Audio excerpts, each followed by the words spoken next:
Le sénateur vosgien Jean Ingray vient de sortir son premier essai sur un monstre sacré de la politique, un personnage qui aura marqué les Vosges et Remiremont notamment, Christian Poncelet, un livre offert à l'actuel premier magistrat Jean-Benoît Tisserand. Les trois hommes partagent d'avoir ou d'occuper encore ce siège municipal. Pour Christian Poncelet, ce fut de 1983 à 2001.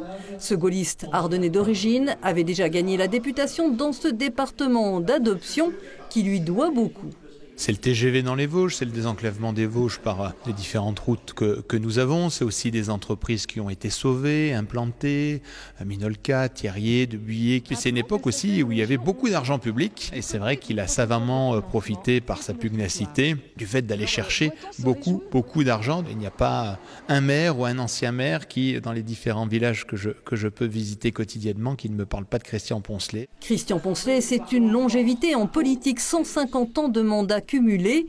Il sera à la tête du département pendant plus de 39 ans, mais aussi président du Sénat 10 ans.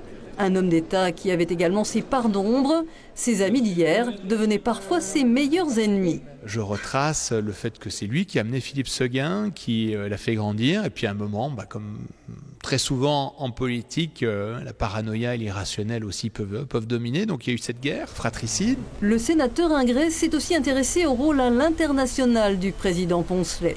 En tant que président du Sénat, mais aussi avant, en tant que sénateur, en tant que ministre, et puis envoyé par le président Hollande, par exemple en Russie. C'était l'ami d'État d'Israël, il était ami avec la Chine, il était ami avec de nombreux pays aussi en Amérique du Sud, en Afrique. Donc voilà, il a contribué aussi à l'image de la France, à l'international, avec quelque chose qui me tient à cœur, c'est parler des Vosges, matin, midi et soir. Le livre sort en juillet, préfacé par l'ancien Premier ministre Jean-Pierre Raffarin, qui sera en septembre dans les Vosges aux côtés de Jean Ingray pour le dédicacer.